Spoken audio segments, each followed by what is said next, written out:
Hey, salut les baroudeurs, j'espère que vous avez la forme. Bienvenue dans cette nouvelle revue de chaussures. Ça faisait longtemps que je vous avais pas fait un rétex sur une paire de chaussures. Et donc dans cette revue, on va voir les Scarpa Zen, qui sont donc des chaussures d'approche et qui, comme d'habitude, puisque j'ai pas changé de pied, conviennent aux pieds larges. Ce sont des chaussures que je n'ai pas utilisées jusqu'au bout et que je n'utiliserai pas jusqu'au bout. Donc là, pour moi, elles sont en fin de vie pour la simple raison que leur spécificité, c'est d'être construites comme des tanks et d'avoir une semelle vraiment hyper rigide et qui manque de peau pour moi, qui suis habitué pourtant aux semelles rigides avec les chaussures de sécurité, me cause une douleur sur le dessous du pied, sur le bord. Douleur voilà, qui risque de devenir chronique si j'insiste de trop. Donc voilà, fin de vie pour cette paire de chaussures pour moi. Quand je les ai testées en magasin, c'est des chaussures que j'avais peine à plier. Maintenant, évidemment, elles sont usées, donc elles ont pris un peu de souplesse. En magasin, c'était de cet ordre-là, mais j'arrivais pas à les fléchir plus que ça. Si on veut adapter cette chaussure d'approche à la randonnée, c'est une chaussure qui va convenir pour les personnes qui marchent en chaussures basses avec un sac lourd, qui sont expérimentées et qui vont chercher plus de maintien de leurs pieds, de leur voûte plantaire qu'avec les chaussures habituelles. Et c'est une chaussure également du coup qui va convenir pour les gens qui ont de très grands pieds et qui du coup également peuvent trouver un peu trop de souplesse sur les chaussures standards. Et donc cette chaussure là voilà, leur sera le plus bénéfique possible, leur apportera tout le maintien, tout le support nécessaire à la voûte plantaire pour marcher de façon confortable sans causer de fatigue excessive du pied. Autrement, pour les autres, vous risquez très fortement de vous sentir comme dans des sabots avec ces chaussures.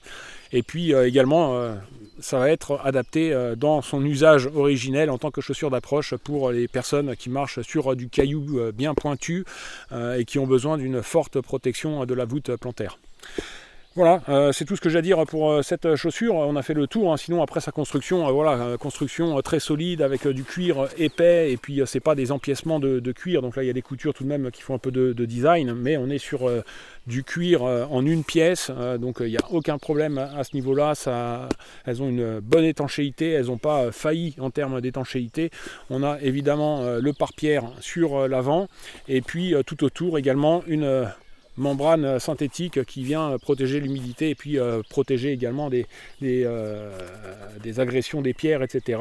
À l'arrière également un empiècement de cuir pour renforcer. Et puis sur la semelle, on a petite particularité, en général on trouve juste une zone de climbing en biais ici. Là on a une partie un peu circulaire comme un sabot sur le tour de l'avant de la chaussure. Autrement elles ont un bon grip et puis voilà. En termes d'usure elles sont bien aussi. Après moi chacun a sa foulée, donc chacun entraîne une usure différente. Je suis arrivé sur une foulée assez équilibrée, donc du coup j'ai tendance à ne pas les user beaucoup plus à l'attaque du talon que sur le reste du pied.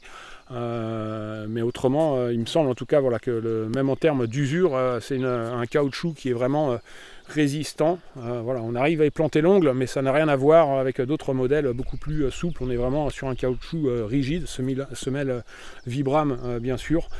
Donc voilà, elles sont construites comme des tanks et puis c'est destiné voilà, aux gens qui font vraiment de la marche d'approche, qui ont besoin de protection, ou bien aux gens soit qui marchent avec un sac lourd, qui sont expérimentés et prennent des chaussures basses et qui sont en recherche de plus de maintien, ou aux gens qui ont de très grands pieds.